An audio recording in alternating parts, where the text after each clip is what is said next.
Good morning. Hope you're having a great week. It's December and our Christmas tree is up. I hope this is a great Christmas season for all of us. This morning I want to talk to you about buffalo for a little while. I've always been fascinated by buffalo, but a little bit leery. I consider buffalo a lot like alligators. They can look dormant, dead to the world, and then react in just a second. I've seen videos online of people that have gotten caught by buffalo in that instantaneous reaction. Wasn't a good scene. I personally have been close to buffalo, but always moved with very, very cautious. In 96, when Kitty and I and our family were fixing to move back from Wichita to Nashville, we took our children on a trip up through the Dakotas, and we saw tons of buffalo in Custer State Park. I believe it's in South Dakota. We were going down the road and we saw a huge herd of buffalo, several hundred buffalo on the left-hand side of the road, and all these cars were stopped. And from the movement of that herd, I could tell that they wanted to cross the road.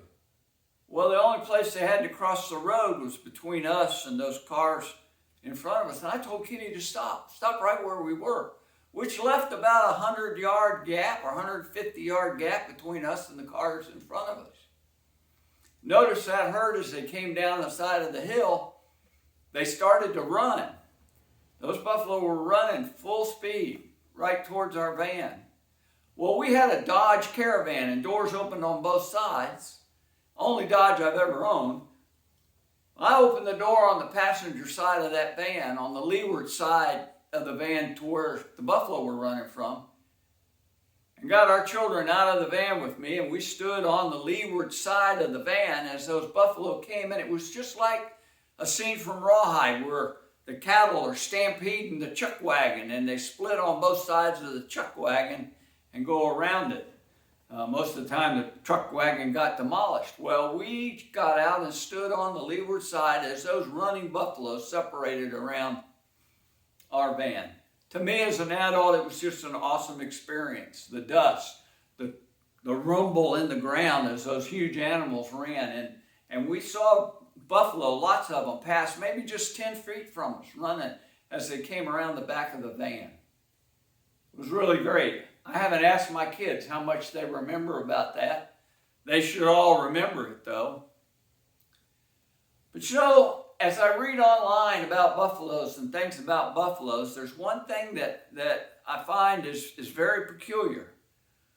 Most animals, when a storm is coming, will go seek shelter and will run from the storm and try and get out of the way of the storm.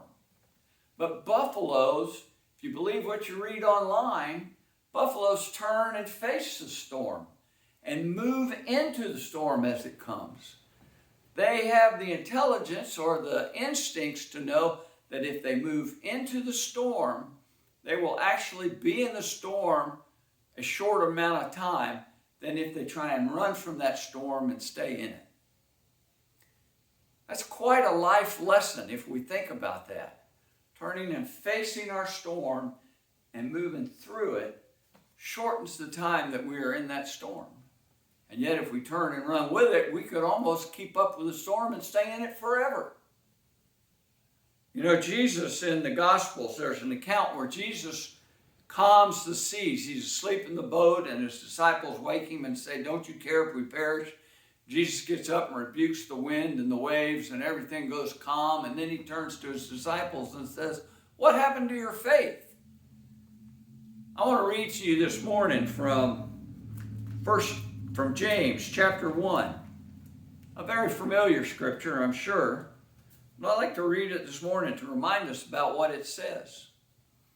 James 1, beginning in verse 2 says, "Consider it pure joy, my brothers, whenever you face trials of many kinds." You know, to me, those trials are the storms of life that come to us.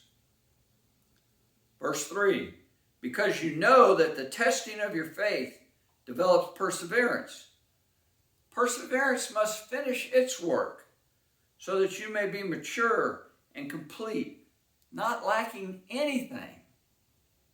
If any of you lacks wisdom, he should ask God, who gives generously to all without finding fault, and it will be given to him. But when he asks, he must believe and not doubt, because he who doubts is like a wave of the sea, blown and tossed by the wind. That man should not think he will receive anything from the Lord. He is double-minded man, unstable in all he does.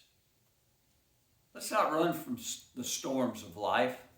Let's turn to God with faith and know that he is going to deliver us from those trials. Be safe. Stay well out there.